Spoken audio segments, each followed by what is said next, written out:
सीधा जाके प्रिय न राम वैदेही तजिय ताहि कोटि बेरी सम यद्यपि परम स्नेही नाते नेह राम के मनिय सुहृद सुषेभ जहाँ गो अंजन कहा आँख जय फूटे बहुत कहूँ कहाँ दो तुलसी सो सब भांति परम हित पूज प्राण के प्यारो जासो होए सन्हे राम पर ए तो मतो हमारे। आज श्रीमद् गोस्वामी तुलसीदास जी के जन्म जयंती।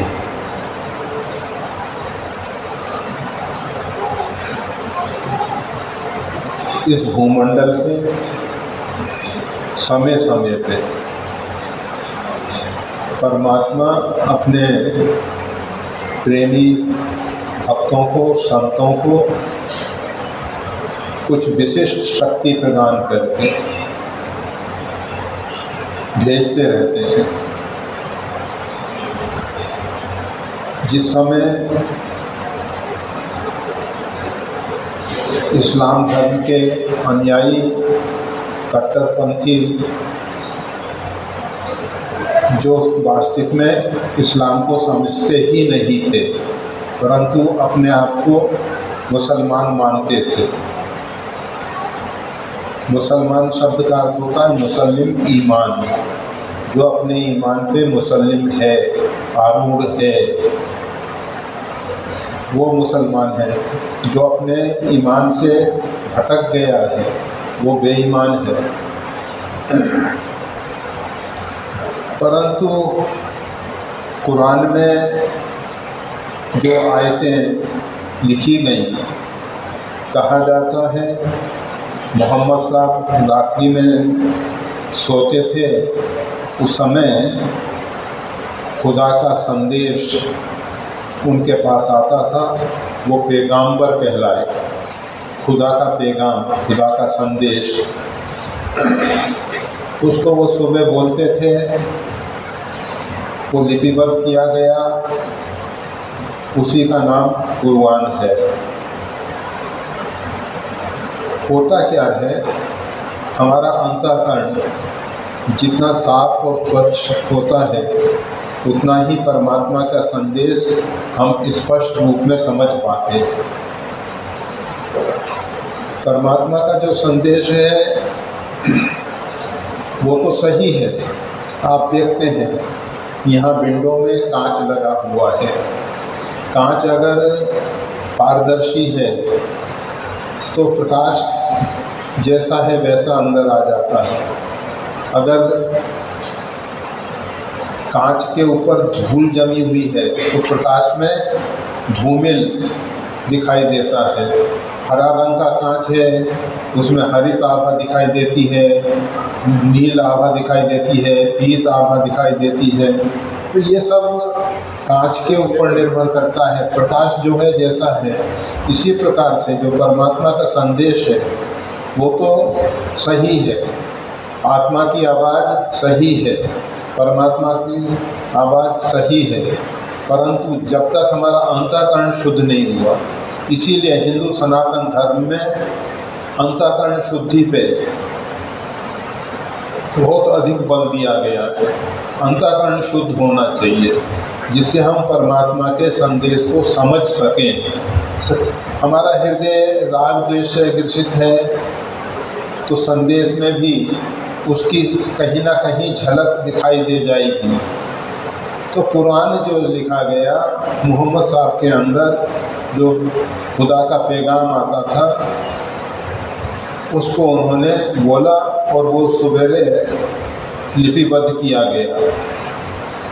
सभी व्यक्तियों में गुण और दोष होते हैं।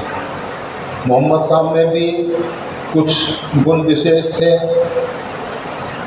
अपरिग्रह है, ये जो उनकी सिद्धि थी ये वास्तविक में सराहनीय है। अपरिग्रह योग में अपरिग्रह की जब सिद्धि हो जाती है साधक को, तो वसुंधरा जो है, पृथ्वी जो है, अपने अंदर के रत्नों के भंडार खोल देती है। हम इस विषय को ज़्यादा नहीं, क्योंकि समय की मर्यादा के अनुरूप थोड़ा सा कहना है, आज गोस्वामी तुलसीदास जी के विषय में कहना है। तो जिस समय गोस्वामी तुलसीदास जी का आविर्भाव हुआ, उस समय ये इस्लाम के जो कट्टरपंथी मुल्ला काजी इत्यादि हैं, उन लोगों ने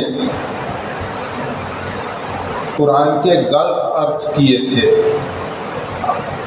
सुप्रीम कोर्ट से निर्णय आ चुका है, बहुत पहले आया था, कि कुरान की ये जो आयतें हैं, इसके कारण दंगा फसाद होता है। कुछ 12 आयतें ऐसी हैं जिनके गलत अर्थघटन करने से, अर्थ जैसे जो अल्लाह को नहीं मानते, अल्लाह का अर्थ उन्होंने एक व्यक्ति विशेष कर दिया है जो 7वें आसमान पे बैठा हुआ है, जबकि अल्लाह का अर्थ परमात्मा है। जो परमात्मा को नहीं स्वीकार करते, उनके लिए कहा गया है वो काफिर है।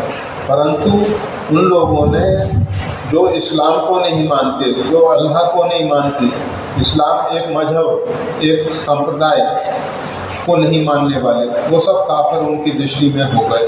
तो इस प्रकार से बहुत से गलत अर्थघटन किए गए हैं। ऐसी 12 आयतें हैं जिसमें इस प्रकार का अनर्गल अर्थघटन करके समाज में अशांति फैलाई जाती है। तो उस समय श्रीमद् गोस्वामी तुलसीदास जी का आविर्भाव पृथ्वी पे हुआ। गोस्वामी तुलसीदास जी के समय अनेक अनेक संत इस पृथ्वी पर और इस पवित्र धरा भारत भूमि, पुण्य भूमि भारत में, चैतन्य महाप्रभु का बंगाल में हुआ, महाराष्ट्र में संत तुकाराम, एकनाथ, संत ज्ञानेश्वर इत्यादि हुए, और उत्तर भारत में आचार्य श्री जगतगुरु स्वामी जी, उनके 12 शिष्य, और श्रीमद् गोस्वामी तुलसीदास जी महाराज जो उनके प्रशिष्य हैं, उनका हुआ। इसी प्रकार से पंजाब में नानक जी इत्यादि आए। मतलब संपूर्ण भारत में ऐसे संतों ने अपने सनातन धर्म की रक्षा की। सनातन धर्म वो सनातन है, जब पृथ्वी नहीं थी तब भी वो था, जब पृथ्वी है तब भी वो है, पृथ्वी नहीं रहेगी तब भी वो रहेगा। उसमें ग्लानि होती है, यदा यदा ही धर्मस्य ग्लानिर्भवति भारत। जब जब हो धर्म की हानि, धर्म को लोग क्षति पहुंचाते हैं, और वो क्षति पहुंचाने वाले, उनसे रक्षा करने के लिए भगवान कृपा करके ऐसे महापुरुषों को भेजा करते हैं। तो गोस्वामी तुलसीदास जी ने हम सबको, वैसे दीर्घायु वाले गोस्वामी तुलसीदास जी हैं, उन्होंने 85 वर्ष की अवस्था में रामचरितमानस की रचना की। उससे पूर्व अनेक ग्रंथ लिखे गए, उसके बाद भी कुछ ग्रंथ लिखे गए। उन 12 काव्य में 12 काव्य गोस्वामी तुलसीदास जी के विशेष प्रसिद्ध हुए। उनमें रामचरितमानस और विनय पत्रिका, ये 2 ग्रंथ जो हैं विशेष लोकप्रिय हुए। हमने आपको पहले भी बताया था, मिस्टर कारपेंटर जिन्होंने रामचरितमानस पे शोध ग्रंथ लिखा, वो ऑक्सफोर्ड लाइब्रेरी में सुरक्षित रखा है। उसकी कॉपी अपने आश्रम में यहाँ लाइब्रेरी में है, कोई चाहे तो देख सकता है। उसमें वो मिस्टर कारपेंटर लिखते हैं कि दुनिया में सबसे अधिक पढ़ी जाने वाली पुस्तक बाइबल है, परंतु लोकप्रिय ग्रंथों में रामचरितमानस सबसे अधिक लोकप्रिय। रामचरितमानस जितना लोकप्रिय हुआ उतना कोई दूसरा पुस्तक, दूसरा ग्रंथ, दूसरा साहित्य नहीं हो सका। ये प्रसाद काव्य है कि गोस्वामी तुलसीदास जी के ऊपर परमात्मा की जो कृपा बरसी है। गोस्वामी तुलसीदास जी तो कह देते हैं, कभी ना हो नहीं चतुर कहावहूँ, मति अनुरूप राम गुण गावहूँ। मैं ना तो कवि हूँ, न मैं अपने आप को चतुर समझता हूँ, मेरे में किसी प्रकार की चतुराई है ही नहीं। जिस प्रकार से गुरुदेव ने रामचरित उनको सुनाया है, गुरुदेव ने उनको संस्कृत में रामचरित सुनाया था। रच महेश निज मानस राखा, पाई सुतोमो शिवासन भाखा। जो भगवान शंकर ने रच के अपने हृदय में रख रखा था, उसी को जगत गुरु स्वामी रामानंदाचार्य जी अपने शिष्यों को सुनाते हैं।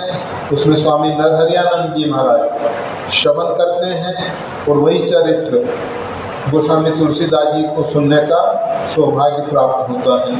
गोस्वामी तुलसीदास जी स्वयं कहते हैं, तत्पि कही गुरु 12 ही 12। अनेकों बार उस कथा का पारायण हुआ, अनेकों बार उस कथा का उन्होंने श्रवण किया।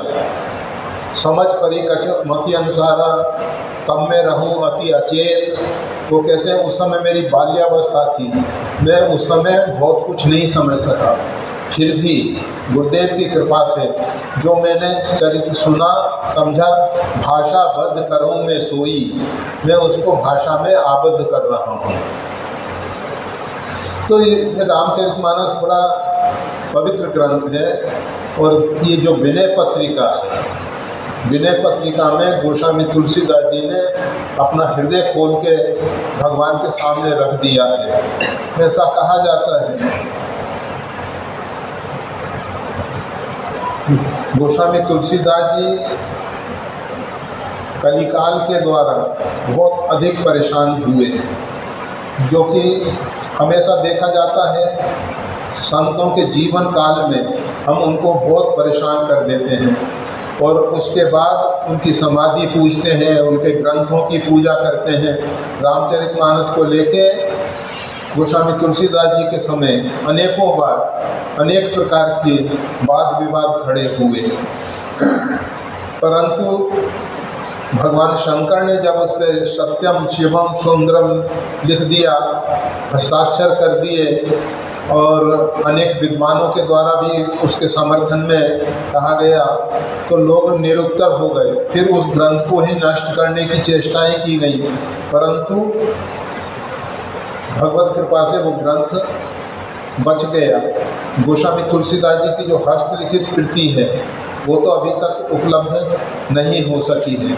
उसके आधार पे जो अन्य हस्तलिखित कृतियाँ हैं उनके आधार पे रामचरितमानस, उसमें अधिक से अधिक प्रमाणित पाठ जो है गीता प्रेस गोरखपुर के द्वारा जो प्रकाशित रामचरितमानस है, इसमें अधिक से अधिक शुद्ध पाठ है। और भी बहुत से प्रेस ने, जैसे खेमराज वेंकटेश प्रेस मुंबई, नवल किशोर प्रेस लखनऊ, और भी बहुत सी प्रेसों ने रामचरितमानस को छापा। उसमें बहुत कुछ अनेक बातें जोड़ दी गई, अनेक बातें हटा दी गई। इसी प्रकार से तो हम मुख्य बात ये जो विनय पत्रिका का पद है, इसकी थोड़ी सी ऐसा कहा जाता है, मीराबाई ने गोस्वामी तुलसीदास जी से निवेदन किया कि राणा जी जो हैं मेरे को कहते हैं, मेरे को भजन साधन नहीं करने देते हैं, संतों के बीच में बैठने में उनको आपत्ति है, वो संतों के साथ मेरे को नहीं देखना चाहते। वास्तविक में राणा जी को परेशानी ये थी, राणा भी जन्माष्टमी व्रत करते थे, राणा जी के यहाँ भी भगवान श्री कृष्ण की पूजा होती थी, कृष्ण के विरोधी नहीं है वो, परंतु वो मीरा जी को जो मान सम्मान, जो निरपेक्ष भाव से संत समाज उनको सम्मान दे रहा था, हम स्वार्थ मीत सकल जग माही, संसार में अधिकांश स्वार्थ के प्रेमी लोगों को देखते हैं, परंतु संत जो हैं बिना पक्षपात के जो यथार्थ है, तथ्य है, उसको स्वीकार करते हैं। तो बस राणा जी को तकलीफ यही थी कि राणा जी को जो मीरा जी को जो सम्मान मिल रहा था वो उनसे बर्दाश्त नहीं होता था। और मीरा जी ने देखा, सास कहे कुल नासी रे, छाड़ दई कुल की कहानी, कहा करेगा कोई छाड़ दई कुल की कहानी। कुल की मर्यादा को गोस्वामी मीरा जी ने एक तरफ रख दिया था। तो इस कारण से उनके विषय में बहुत आक्षेप होते थे। उनकी सास कहती थी कि ये तो कुलनासी है, ऐसी है।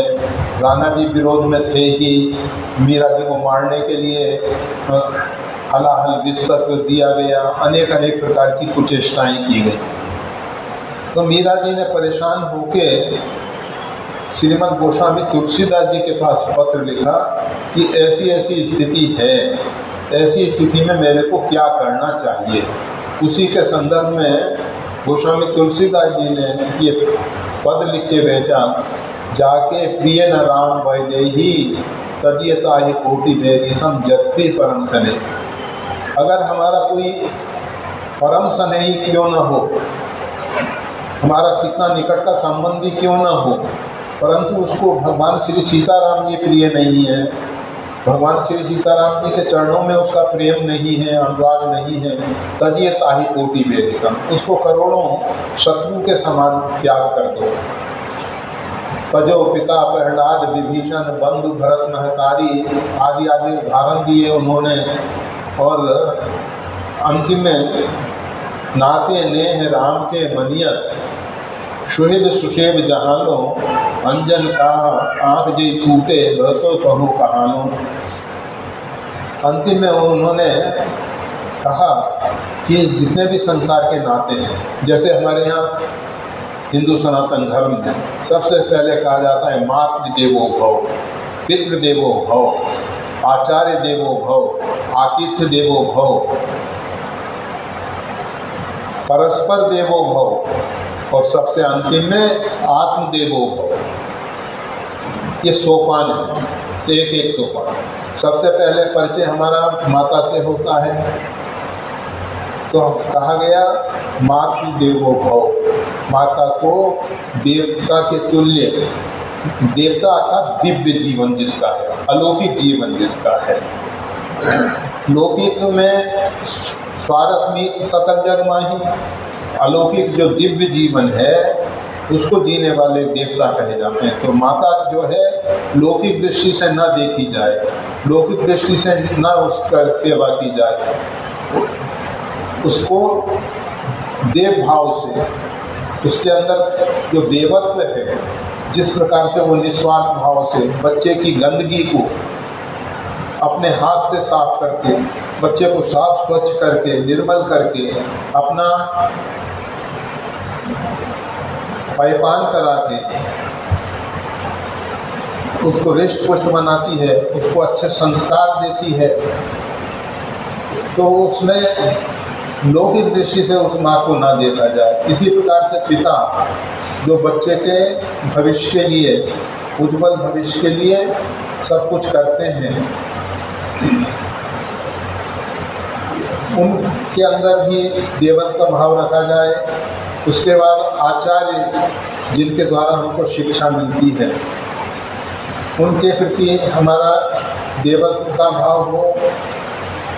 आतिथ्य देवो, जो अतिथि हमारे यहाँ आ जाए उसको भी हम नारायण का स्वरूप समझ के उसकी सेवा करें, अतिथि।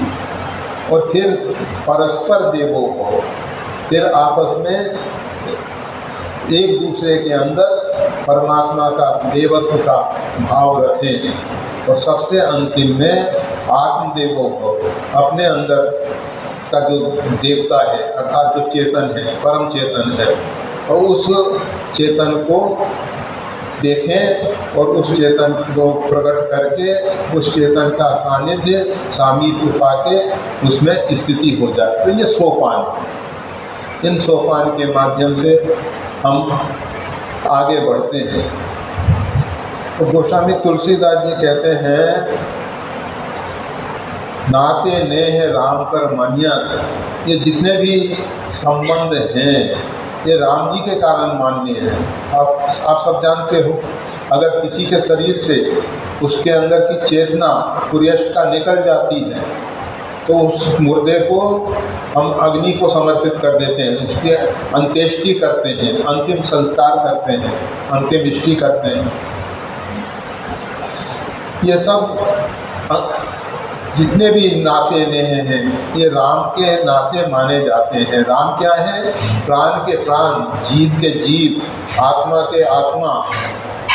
भगवान श्री राम जो हैं वही इस जीव की आत्मा के आत्मा हैं, इस चेतन के चेतन हैं, परम चेतन वही हैं, प्राण के प्राण हैं।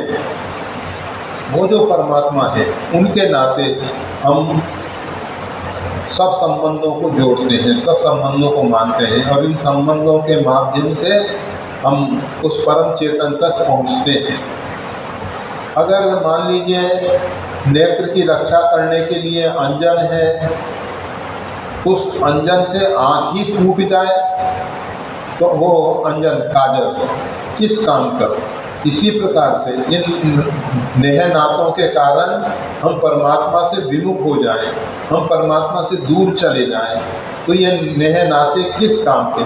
उसी बात को गोस्वामी तुलसीदास जी कहते हैं, नाते नेह राम के मनिया, सुहृद सुशेव जहालो, अंजन कहा आँख जे टूटे बहुतो कहो कहालो, तुलसी सो सब भांति करम हित पूज प्राण ते प्यारो। गोस्वामी तुलसीदास जी कहते हैं हमारे लिए तो वही परम हितैषी है और वो सब भांति सब प्रकार से हमारे लिए पूजनीय है, हमको प्राण से भी प्यारा है। कौन? जा से हो सने राम से, जिसके कारण भगवान श्री राम के प्रति हमारा स्नेह पैदा हो। ये तो मतो हमारा, ऐसा मत हमारा है। ऐसा पत्र लिख के गोस्वामी तुलसीदास जी ने मीरा जी के पास भेज दिया और फिर मीरा जी जो है उस पत्र को पढ़ के मेवाड़ का त्याग करके वृंदावन आ गई। वृंदावन के बाद द्वारका भी आई हैं और द्वारकाधीश में उन्होंने सशरीर भगवान श्री कृष्ण के विग्रह में प्रवेश किया है। ये सब इतिहास अधिकांश लोगों को मालूम है, परंतु मेवाड़ बर्बाद हो गया।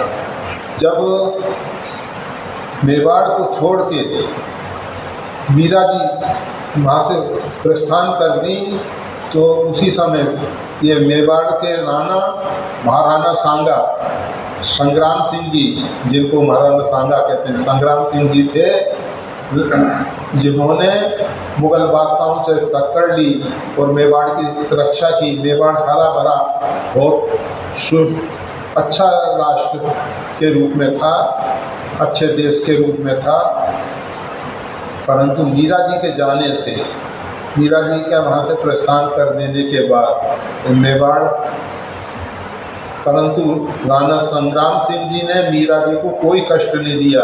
ये तो हमें नाम ठीक से याद नहीं है। मीरा जी के जो पति थे उनका शरीर पूरा हो जाने के बाद उनका भाई जो था राज भोजराज, शायद मीरा जी के पति जी का नाम है, और उदय सिंह जो भी हो, हमने बता दिया, हमें नाम याद नहीं है। तो जो मीरा जी के देवर थे, मीरा जी के पति के देहावसान के बाद उन्होंने उनको बहुत सताया, बहुत अधिक परेशान किया है। वैसे सास और परिवार के अन्य लोग भी परेशान तो करते ही रहे हैं, परंतु सबसे ज़्यादा परेशान राणा जी ने किया है, राणा सांगा ने नहीं, श्री राम। तो मीरा जी के जाने के बाद हम कहा करते हैं, सोने को तपाने वाला कोयला स्वर्ण को तो कुंदन बना देता है, स्वर्ण में निखार आ जाता है, वो 100% सही कुंदन बन जाता है, परंतु जलाने वाला, तपाने वाला जो कोयला है वो जल के खाक हो जाता है।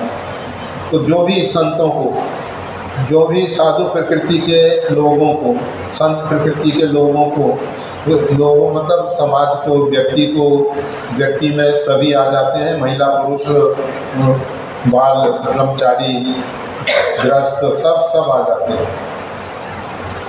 जो भी सताता है वो तो बर्बाद हो जाता है। राम जी जो है, निज अपराध रिसाई न खाऊ, जो अपराध भगत कर करई, राम रोज पावक सो जरई। राम जी अपने अपराध से कभी नाराज नहीं होते, परंतु जो अपराध भगत कर करई, जो भक्ता अपराध करता है उसको भगवान सहन भी नहीं कर सकते हैं। राम जी का जो क्रोध है, क्रोधाग्नि जो है,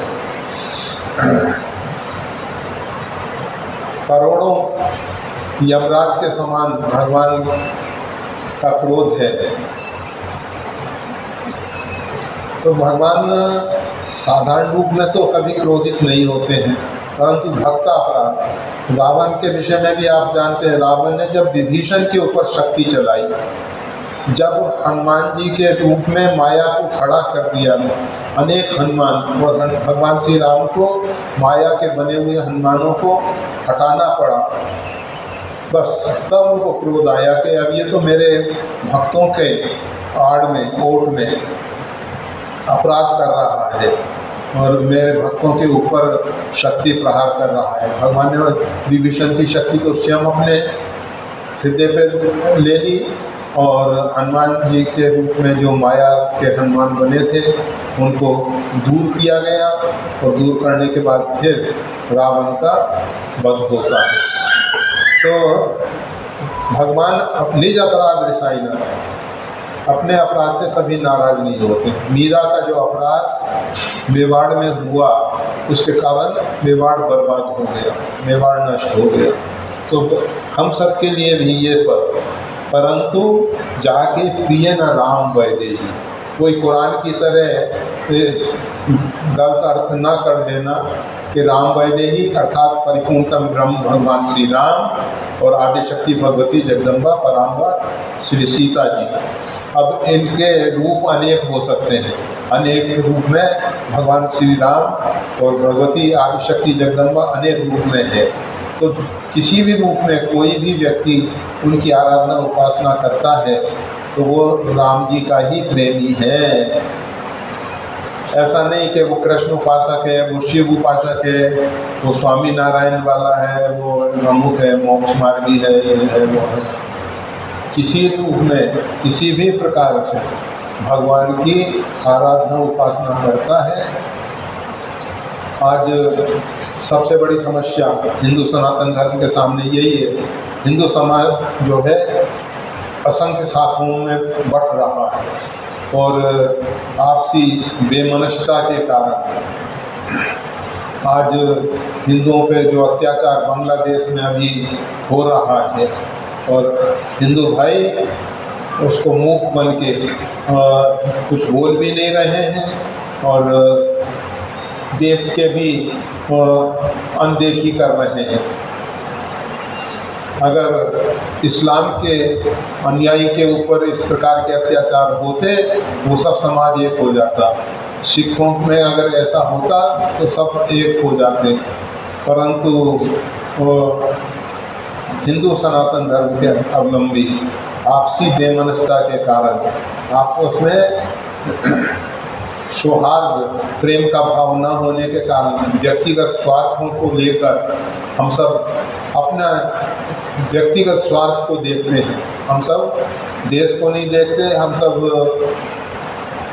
अपने सनातन धर्म को नहीं देखते और केवल हमको तो हमारे जो निजी व्यक्तिगत लौकिक स्वार्थ हैं उनको, और वो भी तत्कालीन जो क्षणिक सुख देने वाले हैं, उसके लिए हम ललायित होकर परेशान हो रहे हैं। तो ये ज़रूर विचारणीय है।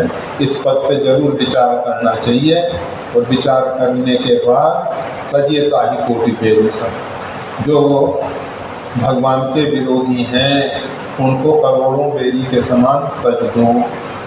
श्री राम।